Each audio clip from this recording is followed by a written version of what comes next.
What's good, everybody? I'm Winston A. Marshall, aka the Swaggy Blerd, and welcome to this season 4, episode 7 review of Atlanta. We're talking about the Snipe Hunt. Snipe Hunt is the name of the episode. I'm joined, as always, with the man from Who Are They? Real Media Entertainment. Damn it! Come on. Whatever, it doesn't matter. You know who it is. You know him, you love him, or you just hate this beige motherfucker. I'm talking about Matt Thomas. What's up, man? Hey, I got someone just as light as me today. It just looks like I'm lighter because I got this light on. But yeah, we're the same shade. Not even close. Not even sir. close. Look, me and Rue are both right here. I mean, I know y'all, a lot of y'all that follow me have been fans of the Movie Trivia Schmodown, which means you know this gentleman on the far right. You also might know him from Bite Size Breakdown. He is also the host of none other than One Gotta Stay, the most infamous goddamn show on the internet. I'm talking about Amaru Moses. What's up, man? What's going on? I'm glad to be here. I definitely was creeping and said, "Yo, put me on." There was no invite. I asked myself to get on here. That's not true because I told you, I'm like, "Yo, Winston and I are doing Atlanta reviews. Let's hit one of us up." You can't say there was no invite. I'm gonna let that be. I'm glad to be here today. I'm very happy to be on. And again, I'm I glad also to have another Ohio boy here. No, I have a light on right here in my face, and I am still 2 shades darker. 2 shades darker, yeah. No, sir. I'm sorry. Man, you got to be. I have stood next to you in person. We are the same shade. See, Matt, here's the problem. You got that like flushed out like light, right? You got it like going like. I could change. Bro, you need to get one to change the temperature a little bit. You know what I'm saying? I only got 3 temperatures on this. I can change the strength. Mm-hmm. Okay. But it's not looking great for you, sir.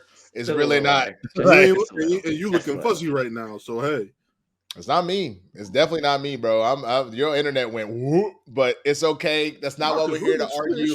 No, it is fun when we do. I do appreciate having a third in here. It just makes the whole energy even more chaotic. But we're gonna get right into it, man. You know why y'all are here to talk about the newest episode. I gotta say, Rue, I enjoyed this episode, man, but you came at an interesting one because there wasn't a lot of comedy to be found in this episode. This one was way serious as we're getting ready to wrap up the series. But again, it's called Snipe Hunt. We learn about what that is a little bit later on. Van tells us what it is, man. I didn't know this was a real thing, but like when I went to go find like a photo for the thumbnail, I was like, oh no, this is a real thing that like white people be doing. It's a snipe hunt. So Zazie is German. She is German. That's true, man. That is very true. Zazie looked fine in this episode. Yeah, she did. She really did, man. I'm not even gonna pretend, bro. She really did. I laughed at y'all last week when y'all were talking about Zazie and the fact that I am married, you are engaged, and you are on the way and still talking about it. I mean, but look, here's the thing. If you're not with somebody that understands that you can have ordered already, but still look at the menu, like that's all I'm saying, bro. Like I'm not out here about though Zazie is on, everybody has, or most people have that like celebrity like hall pass list. Like Zazie's on that list. She's been on there for a minute. It's not that she's gonna fuck with my goofy looking ass, but if the opportunity presented itself, Kristen understands. Trust me, man. She out here every day reminds me if Michael B. Jordan walks in the door that I'm fucked, or actually she's fucked. So it does. You know what I mean? I'm glad you said that before I did because I was right there. Oh Jesus. Oh man. All right. So one of the things I immediately noticed, and I kind of had a feeling that this episode might be going in that direction. When we start off, it's in 4:3 framing. So I'm immediately thinking to myself, oh shit, okay. So Donald, obviously with Hero, they're going for like that what was he had the song Kauai. Was that also the name of the short film that Donald Glover did a little while back? It was him and Rihanna, I think. No. That was the. I remember what it's called. That's the end of the summer or whatever it was. Yeah. Well, it was a part of that mixtape that he put out. I thought he named it similar to the song Kauai and the mixtape Kauai. I thought he also named Guava Island. That's the short. Guava Island. Guava Island. You're right. It's Guava Island. Excuse me. So either way, we've known this about Donald for a while. We've known that he is very much that dude that, like, while he can bring the comedy, he is very much like an artiste. And so you could tell that him and Hero and the whole team really wanted to have that element here as we got into some more serious topics. So we start off with Your Love is King by Sade playing as they driving through the forest, which I don't know about y'all. That's a great way to kind of set this off. If you ask me. But at the same time, like just how that song starts off, the beat kind of felt like a sitcom. I was like, are we doing a sitcom? Because when you first see it, 4/3 different kind of beat. Are we doing a sitcom episode right now? Or is that where we're going? And then we get into it. I'm like, oh, no, okay. Yeah. So that's funny you say sitcom because all season I've been getting a horror vibe from this season every once in a while. And you like going to Jordan Peele using Donald for Get Out. So I hear Sade, I see the woods, and I'd already been like a couple other episodes had made me thought you're trying to do some horror stuff in here with the Tyler episode, with the Atlanta Mall episode and everything. And when Lottie went to the water on her own and you saw just a picture of that, I was like, where are we going with this? Are we really can I say one of the first things I said watching this episode? I'm like, black people don't camp. I was thinking it the whole time, the entire time. I was like, "This is." So they're driving through. We find out that it's Lottie's birthday. This white guy is like, "Hey, slow down. There's like kids and deer. You don't want to whatever. But you got your space. So do what you do." And then as they're kind of setting up, you hear Ern and Van having a conversation. Van goes, "What do you think the chances are that guy is going to kill us in our sleep?" And Ern goes, 8%. And I was like. So you're not wrong. I thought that this episode might be a horror. I didn't necessarily immediately jump to the whole season, but you're right. The very first episode, bruh, you're talking about Darius running from that crazy white lady in the wheelchair and being stuck in another. The petty episode, which is both of one of our favorites. You kind of have an idea of almost Black Mirror-esque pettiness, where you're like, where is this going? Type scenarios. And then the third episode was it was that the family business, or was that no, the family business was episode 4, or was that White Avatar? White Avatar. That was White Avatar. Exactly. Not as much horror there, but you could sort of see it a little bit. This idea of just like like the fact that you have to have an avatar type situation that you don't really exist. It's kind of some body horror type stuff a little bit. But then for the family business, that's just straight comedy. I'm sorry. That shit was just hilarious with that. But then these last couple, you're right. The Crank That Killer, like trying to run away, like that whole thing is definitely body horror. Or not body horror, just straight horror. Because you're worried about a serial killer coming through. So I see where you're going with that, Rue. That's a good observation. But Ern, as we know, got money now. This nigga bragging about, I got the most expensive tent at REI, son. It held 12 people. And Van's like, you do realize we're going to freeze. There are not enough bodies in that said tent. We are going to freeze. And he's like, like I said, black people don't camp. Black people don't know that. Black right. Only a black dude that ain't never camped before, which is most black people be like, oh shit, I ain't thinking about that. Space. They'll be like, I want the space. He didn't watch Harry Potter and the Goblet of Fire too many times, walking in the big ass fucking tent with all the little rooms. Nah, it doesn't work like that. It don't work like that, bro. It don't work like that at all. He's like, it's got a porch, it's got this, and it's like, nah, son. But we're like you said, we're setting up camp. Lottie didn't want to help. She's just kind of chilling by the river. She's kind of in a little bit of a mood.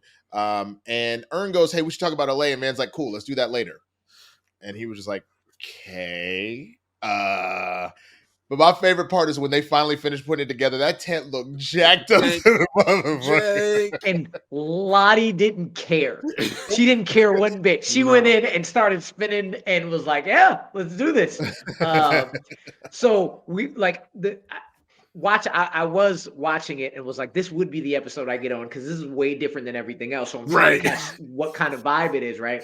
Right. And that's the scene where I started kind of to figure out, okay, this is going to be an episode that's centric on Ern. And and Van, right? Mm-hmm. And that's where it started to understand what really the overall about this. And I felt it took me back. This episode as a whole, it hit me in places that I was not expecting. Because you ever been in a relationship where you either like just separated or just got back together or just had a big fight and you're just on the precipice of breaking up and you're trying to make it work? And this is where you start to see like little arguments here and there, but you're trying to be nice about it. No, you good. But isn't it? No, that's the part where I was like, they really trying to, I don't know if they're trying to make it work, but I know that feeling. I know that feeling when you're just right there. I was going to get into this later when we talk about the resolution of this episode, but that's kind of what we've seen of Ern and Van's relationship ever since the Oktoberfest thing.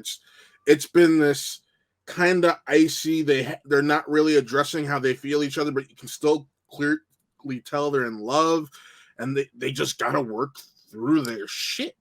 Well, but that's and we will get to that when we get to the resolution, because the essentially, like you said, not only have we kind of seen that throughout the entire time, but like you get this really interesting conversation about what family is and what love is when you get to the end of that, including like you're seeing it as a theme throughout. But like you said, in Ern's last little speech, we really get an idea of how a lot of us grow. Mainly a lot of men. I mean, it could happen to any gender, but a lot of men, based off of how we're raised, you kind of have this weird like sow your oats, for a minute before you're emotionally ready to go. And you got to hope that if you found your person before you finish, that you didn't lose them forever. Right. Like that's the really interesting part about this episode, I think, as we get into it. But coming from look right. Yeah, go. I must say, once again, coming from a soon-to-be engaged guy, an engaged guy, and a married guy. Absolutely. So we cut to commercial when they're like, "Daddy can sleep outside the tent." He's like, "Wait, what?" Come back. Ern's peeing on a tree. Lottie comes up. I peed, and they're like, "That's what you're supposed to do. That's why we were here." They're debating whether or not they can cross the river, and this is kind of what you were talking about. Everything's like a little bit of a fight, and it's like, okay, sure. So then Ern and Van are sitting by this old brick building while Lottie's exploring a little bit, and he asks Lottie if she's enjoying her birthday, and she's like, "Nah, we got snacks." And he was like, "Yo, what 6-year-old doesn't like their birthday? What's wrong with this child?" But Van says, "Hey, we're going to go fishing later. I know you're having trouble catching, bugs or whatever, but we're going to go snipe hunting later." And Lottie goes, "What's snipe hunting?" And she goes, "Oh, it's this rare creature with red eyes that only comes out at night." Lottie's like, "Oh shit, mommy, I'm down." And I'm like, okay, she's pulling a fast one on her. This is like we're going to catch a leprechaun type shit. So I didn't really think anything of it. But again, have either of y'all heard of snipe hunting before? Not until this. Not once. And I was in like Indian guides and whatnot. So like hearing that, I was like I don't remember doing that when in Indian guides, and feels like that's already done. I take that back, because I think that when she said snipe, my thought was, did she just finish watching Up? Because I think Kevin is a snipe in Up. So I'm like, are you just giving her? Is that where that's coming from? Because I was like, why are we bringing up the bird from Up? Is that just a whole nother thing? When she talked about how she heard it from the Boy Scouts, I was like, or the Girl Scouts, I was like, okay, so this is just another thing. But that's where my mind went to. Mm-hmm. No, that makes sense. This is probably one of my favorite lines of the episode. Van goes, "Yeah, I was in the Girl Scouts but only for a summer, because I didn't like being trapped with people that I don't vibe with." When I tell you that is like life in your 30s, you were just like, no, I'll sign up for everything one time, but if I'm not feeling the vibe, I'm done. And like, if I already gave you my $75 for like a season or some shit, just keep my shit. Leave me the fuck alone. Like, that's where my mind went when she said that. And that goes with people you don't know and people you do know. I am at the point in life where like my boy, and most of my boys are there too, but I still got one holding on a little bit, ready to go to the club, ready to go to the bar. And I'm like, nah, no, I don't. I really don't. I don't like the club. I'm done. Go do you. I'm not coming. Rue, there's something really funny about this, because there's a there's a point now where they're like, people will introduce me to somebody new and they'll all complain about like, yo, that new person, like this is bothering me or that's bothering me. Like, yeah, I just told them I'm good. Like, you know what I'm saying? Like, y'all are making this a big deal. I just am like very upfront about it. And like, I'll tell somebody, I'll either be like, hey, this ain't working. And then that's it. They'll act really aggressive. And I'll just be like, yeah, I'm a grown ass man. You ain't going to talk to me some type of way. So deuces. Mm-hmm. Or I'll just be like, which is true. This is true about anybody in my life. I'm also very attuned to the fact that as an extroverted introvert, when my social energy is done, we're done. There's not a, come on, man. Just no. I'm going home and I'll see you when I see you. But like, I had a good time. We can do it again. But like, I don't play those games where I'm afraid of hurting someone's feelings just because I got to do me. You know what I'm saying? Like, I don't know. I don't know if that's selfish. I don't know if that's my own shit, but I gotta do me, man. Very honestly, most of the time that works out for the best on both parties, because when you feel like it, the other person actually feels the same. And unless they're an asshole, you're right. Kind of most of the time it's like, yeah, I get it. Nice meeting you. You go on with your life. I'm gonna go on with mine. And at least in my life, because I always surround myself with good people. So if there's ever one, it's like, it's not one where we're gonna be like, well, fuck you too, or fuck you. It's gonna be like, yeah, I got it.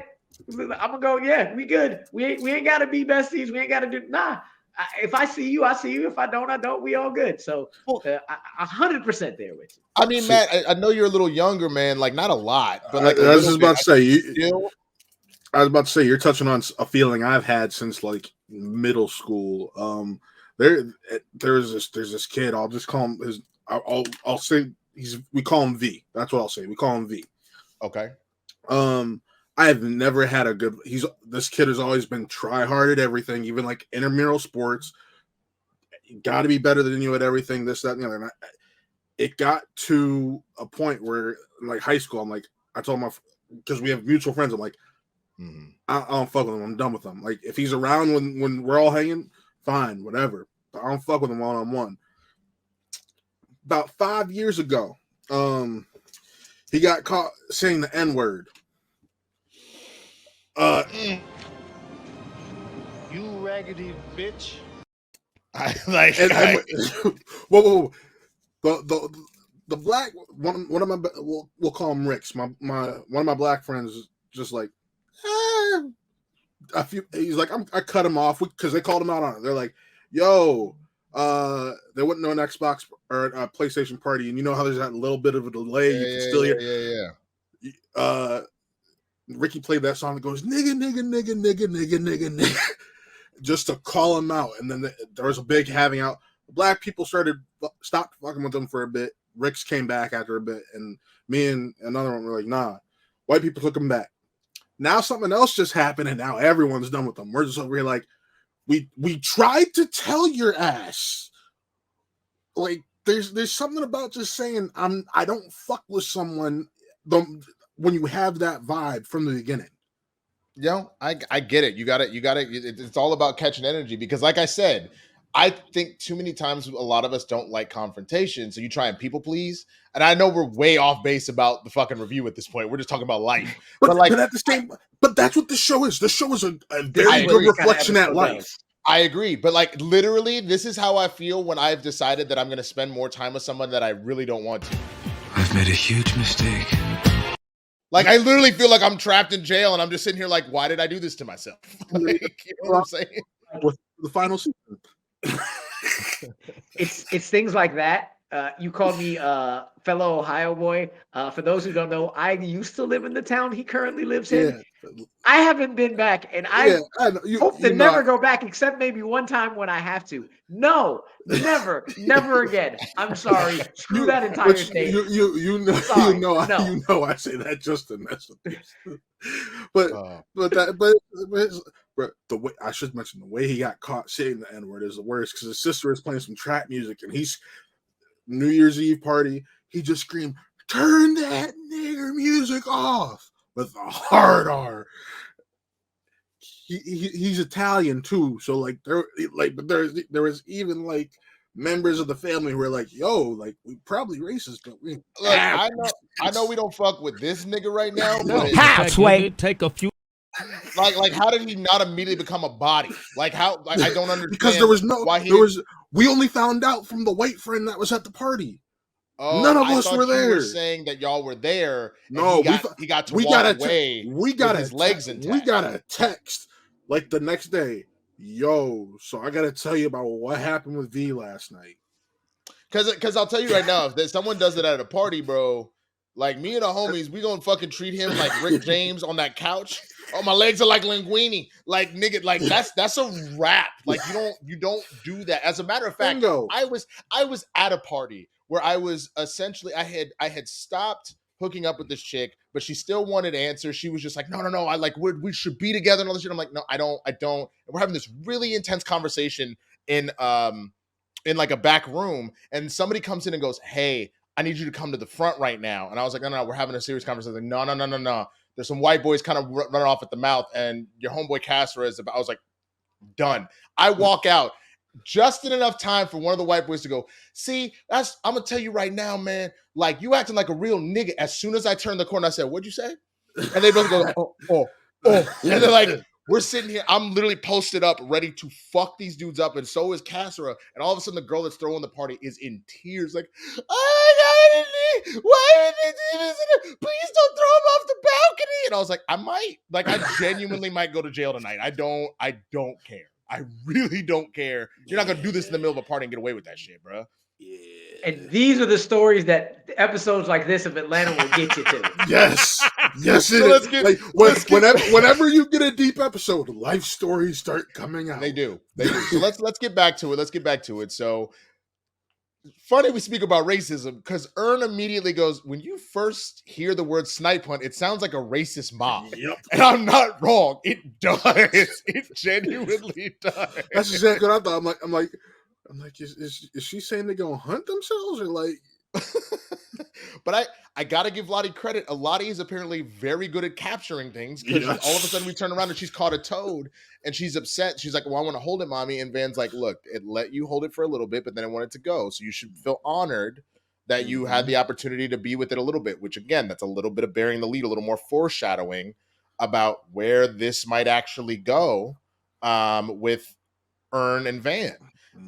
So Ern's having a cute conversation about opposite world with Lottie, like, oh, an opposite world, Shoddy and Schmad, like they eat ice cream all day and they don't get fat, they get skinny. And she's like, well, that's not how that works, la la la. And he's like, oh, is it not? Is that what daddy's getting fat? I'm like, this is really cute. Yeah. Then they're in the canoe fishing and all that. But Lottie says, I miss my grandparents.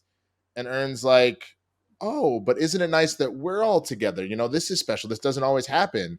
And Vance kind of smiles a little bit, but Lottie still is just kind of making a face. So there's this other level of like, you really think Van's probably going to say no. Like she wants to be near her grandparents. Like I'm not going to uproot her and all that kind of stuff. So there's a lot of this feeling that maybe this isn't going to go the way that Ern hopes.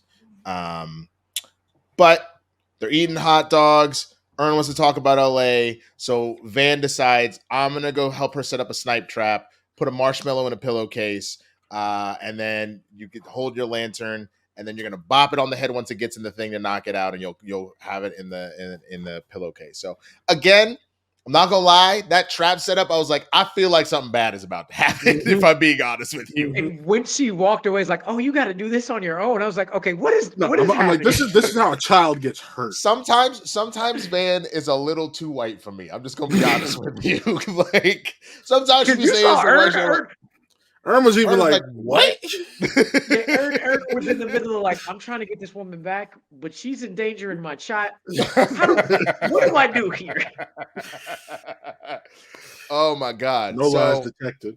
Right? Honestly. So they go and they sit, they leave her to hunt the snipe and they go to talk.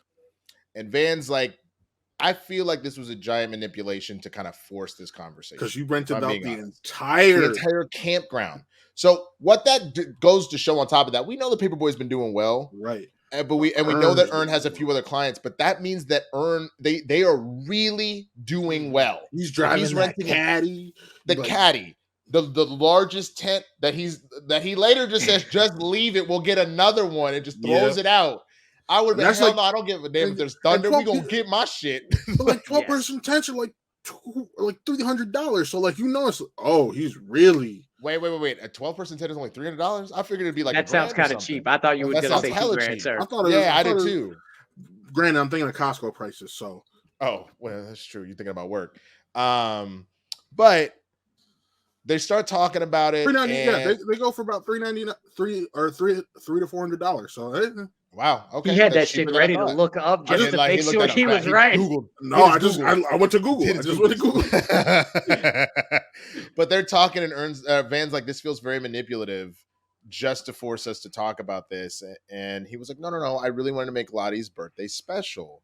And he asks, what's so great about Atlanta that you can't leave it behind? And Van counters with, I feel like you just want me to go with you because you want me as a security blanket. You don't want to be there by yourself. So you want some sort of familiarity to go with you. And it's not because of me. You just want a security blanket. So again, gentlemen, hearing this conversation has kind of started up now. I mean, where are your minds going at this point?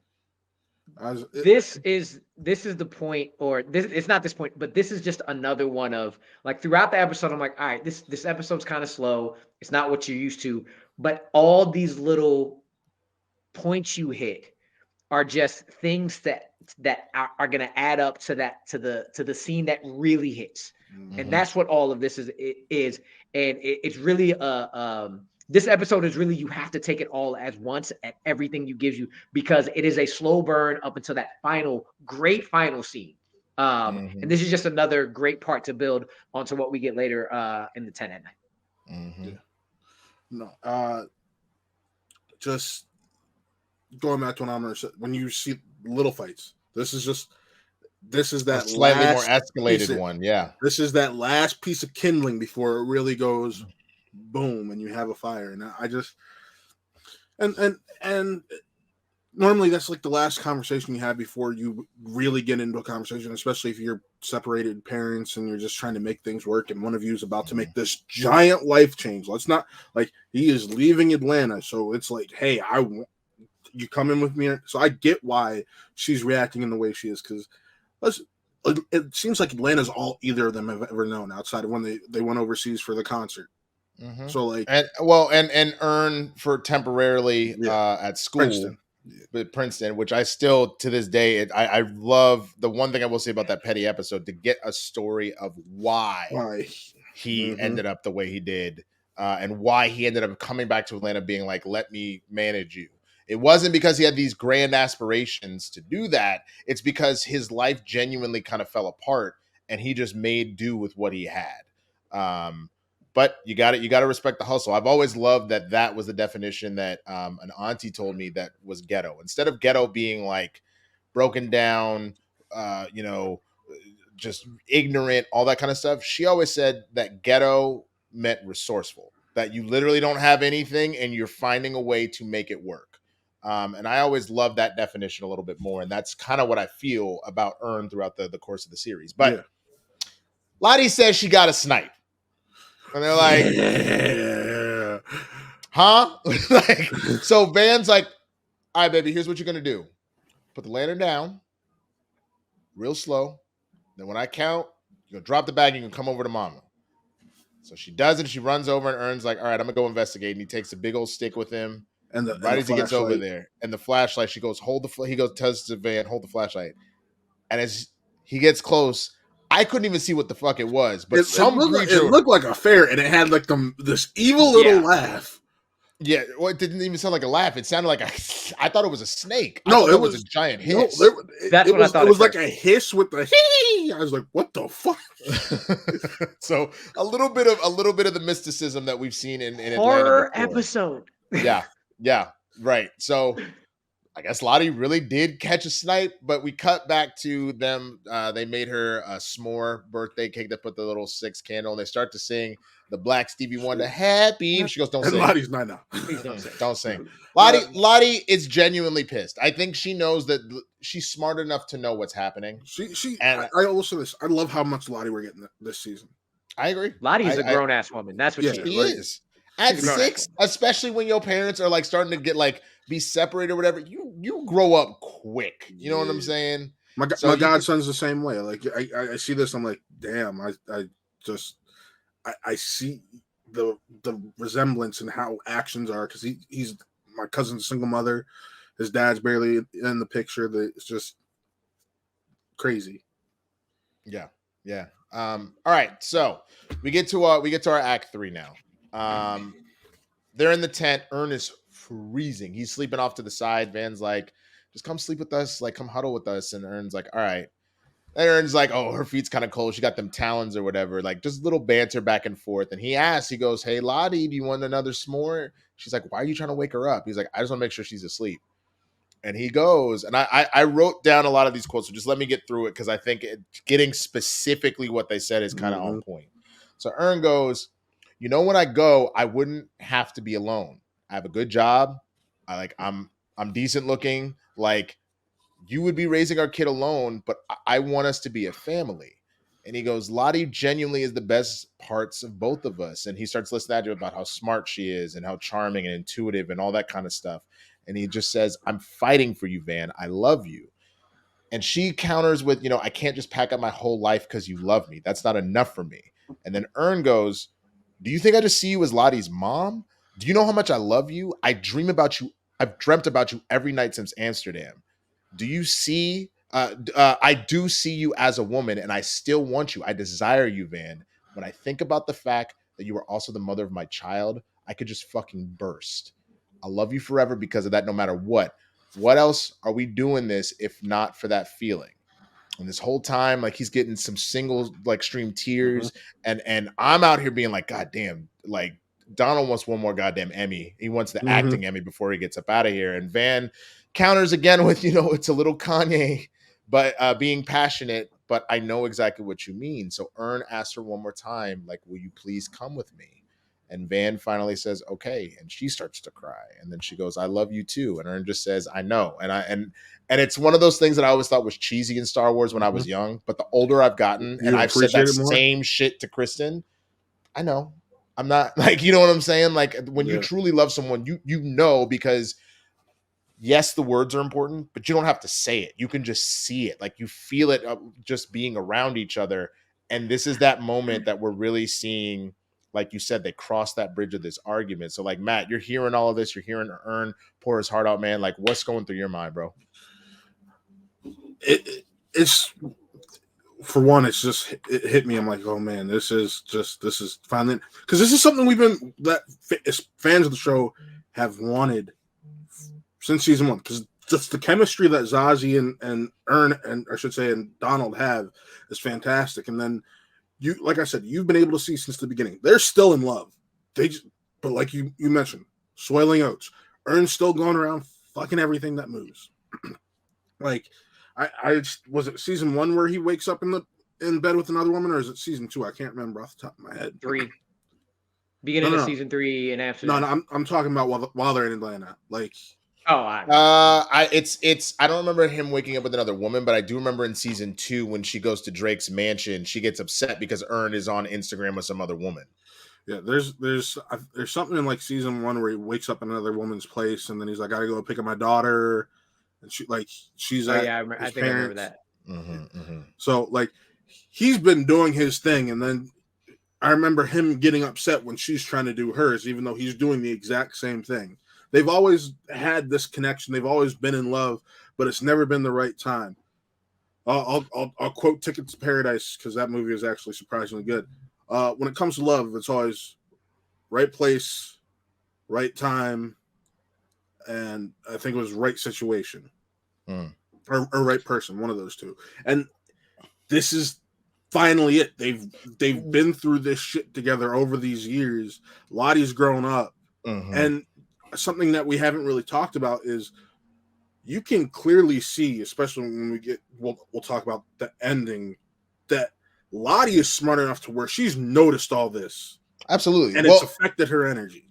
So there's one thing I forgot to write down as far as Ern's speech, and part of it is him talking about exactly that. Is that I've always had this love for you, but I wasn't emotionally ready to be here. I wasn't emotionally ready for us to be a family, but I am now. And that's one of the things that he keeps talking about is like, I essentially, I hope I didn't fuck this up, but I've always felt this way about you. I just was not ready. And understandably, I don't know for either one of y'all, if the rest of your life isn't fully together, and it doesn't just mean that you were out here like, putting up a body count or anything like that, but like remember, we've learned that his whole life fell upside down. Mm-hmm. And now all of a sudden so not only does he have a new kid that he's got to find the money to try and help pay for this kid and to have this family, but he also thrown out of college. He's stuck in that dead end job at the airport at the very beginning. Found out he was sexually molested when he was younger.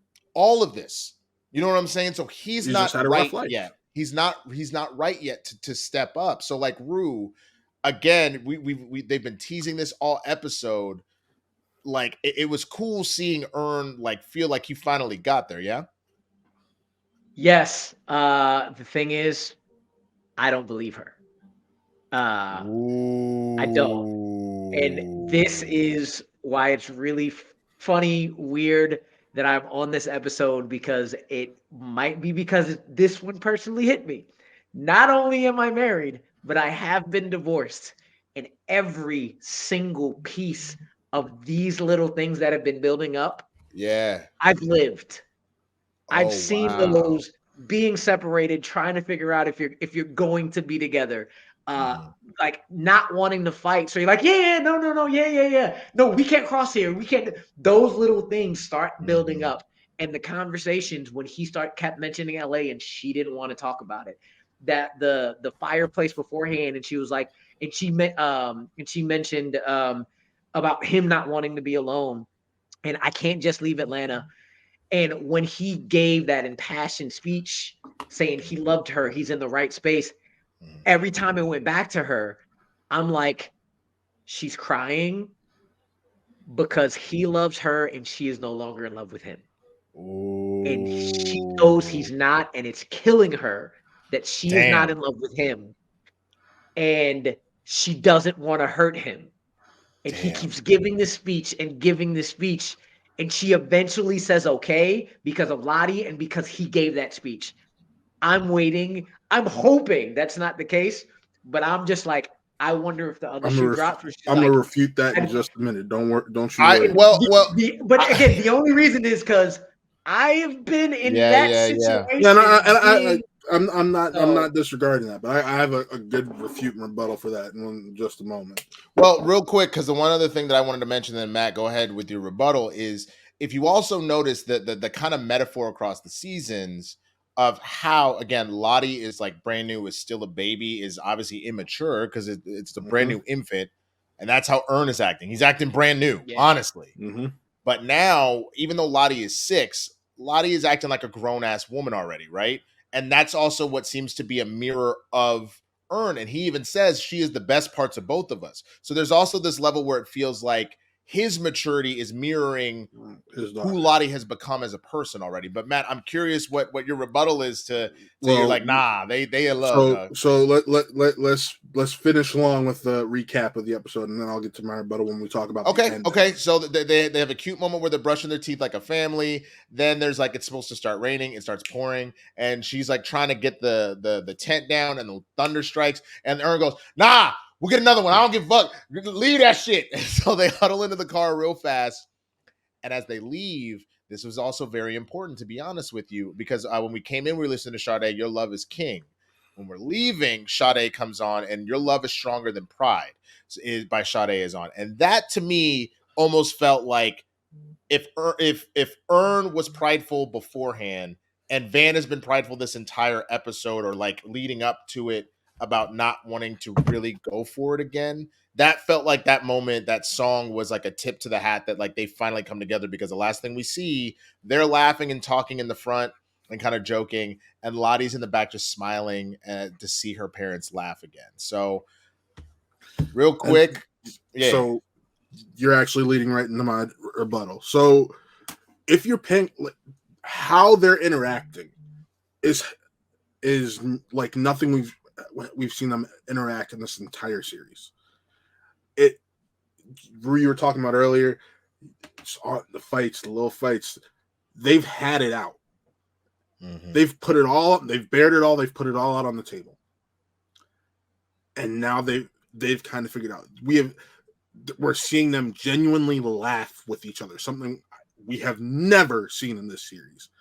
Mm-hmm. And the point that sells it to me that this is happening is you see how Lottie notices it, mm-hmm. and her emotions even change because she can sense this is happening. Real. This is real.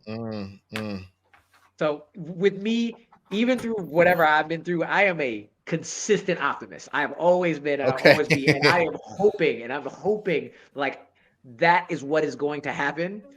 But being as good a show as it is, I'm really enjoying the fact that like if you've been through those kind of life experiences, you see that side of it, but it could go either way. Because Atlanta's the type of show that it'll give you that, and then it'll hit you. It'll hit you with something like Van saying, "I really don't," and he's got to go to LA on his own, mm-hmm. or them actually following through and being a family. And it could go either way, and that's why I love this show so much because it gives both of them at the same time and gives you little hints that can go either way. Mm-hmm. But with it being Atlanta, with it being in Donald, and it's probably being the one thing in my life that I am the least optimistic about when it comes to like, I've lived these experiences. Yeah. This is the one where I'm like, I am hoping for the best, but I've seen it before. And but you're expecting the worst. Yeah. This is the type of show that will punch you in the heart.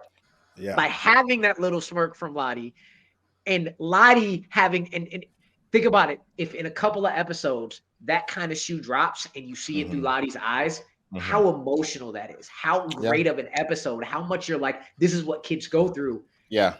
That's something Donald and Hero would do. Yeah. So I'm like, I see that, and I also see this is gonna work out, and I am so excited to see which way it's gonna go. I agree. So, Rue, I'm gonna let you go ahead and give it a score first. Out of 5, man, you can do 0.5, 0.75, whatever you want. But out of 5, what would you rate the episode? I'm giving this a solid 4. I still will say it is a slow episode. It is a different vibe. It is one where you have to sit there. You got to be patient. But the sitting there, being patient, and getting the whole episode as a whole does pay off. So I'm giving this a solid 4. Matt? 4.25. Some of the slower episodes in this series has been the best. Look no further than the Teddy episode. But this was, I think, in regards to resolution of where Van and Ern are going, that's why it's getting a little higher grade than I think it would otherwise. Mm-hmm. But 4.25, right around there.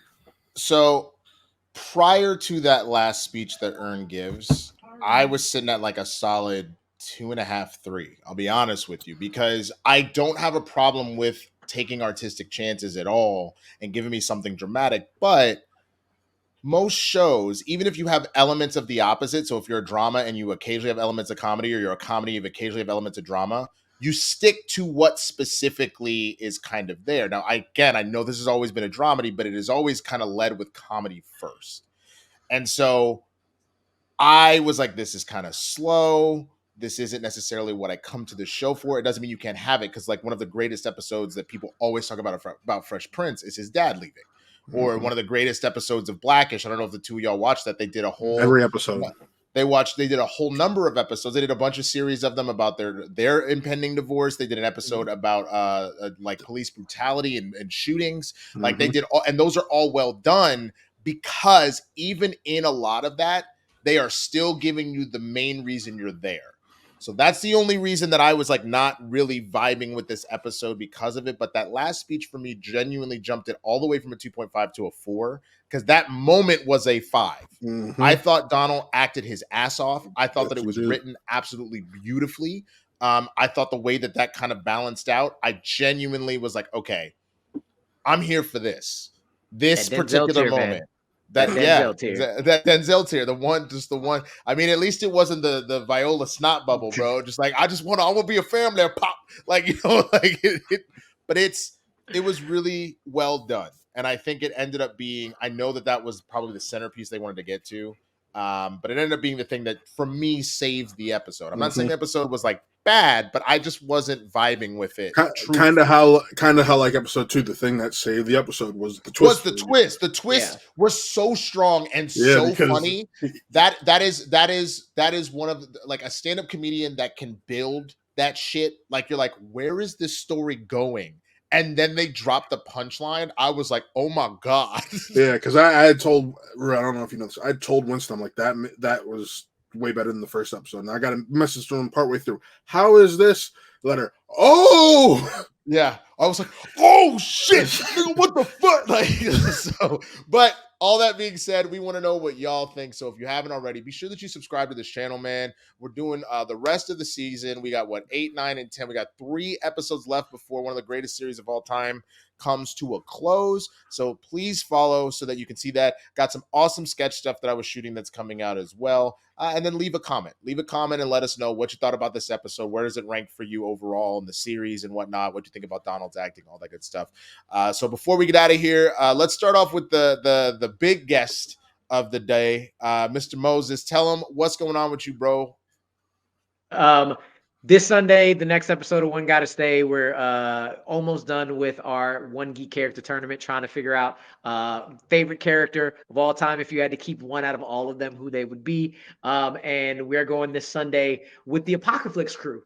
Jake Berlin, Brian Avellino, and their crew. They're going to be deciding between Gandalf, Hermione, Batman, and Spider-Man to see what 2 of those go to the final to go off against Obi-Wan Kenobi and Indiana Jones. So check it out Sunday, 7 EST. And then check out all things Bite Size Breakdown on Facebook, Twitter, Instagram, and the YouTube channel. And then me, I'm down here. I'm easy to find. Nick fan, we just won today. So I'm happy. I mean, you got to win at least one game this season. So at least one. At least one. Could be worse. Could be the Lakers, and you could be shooting. Have Russell Westbrook shooting 0 for 11 from the 2-point range. That's just nasty. But Matt, tell them what's going on with you, man. So since this is Saturday, tonight on What Real Entertainment, you can watch the return of Really Scared. Connor and Taylor, for those who don't know who Taylor is, Rick Radis, are coming back to talk about Halloween Ends. That's live at 9 p.m. Eastern Standard Time. And then, of course, over on What Real Entertainment, got all of our reviews. Black Adam, just Tickets Paradise. On Monday, I'm dropping my Till review, so that's one I haven't recorded yet. Yeah. Good luck with that one, because not good luck, but God bless you for seeing that. I already saw, like, bro. I called Winston when I got out. This feels like one of those movies, man, where, like, I think it's important that, especially white people, but like everybody should see it. But I'm like, do I have the emotional bandwidth to do this? You gotta see it, bro. Take Mama Mars and go. I don't need to see none more of these movies. I know about it. I'm sorry. Rue, y'all go see it. Only y'all go see it. Hey, no, Rue, I'm gonna pull this card. We want Black stories to be told. You gotta support Black stories. He's not wrong. At the very least, Rue, I need you to. If you have A-list, buy a ticket. Buy the ticket and go and let them scan that motherfucker. Because if you don't, I don't remember if they keep the money or not. But go and scan it, and then you can walk back out, or maybe you could walk into. I don't know. Something else. Go see Black Adam a second time or something. I don't know. Go see Ticket to Paradise. Or the Ticket to Paradise. I heard that's actually pretty funny. It is. I'm excited about that. I really enjoyed that. But again, you know where to find me at the Swaggy Blerd on all platforms, man. I mean, obviously here, like I said, we got the reviews, got the comedy coming up over on Twitter and Instagram, and especially on TikTok. I'm trying to get those numbers up. I'm trying to build up that platform. Once you hit 1,000, there's certain things you can do, and we're moving the needle a little bit. But I've been doing these Law and Order Sports victim units. I've been having a good ass time with it, man. I've been doing my Ice-T impression, just being real stupid. So come through and watch that and support all that, y'all. But with all that being said, big shout out to Amaru Moses for joining us. We'll definitely have him back before the season's out. And a big shout out to my co-host on these reviews, Mr. Matt Thomas. I am the Swaggy Blerd, Winston A. Marshall. We'll see y'all next time. Peace.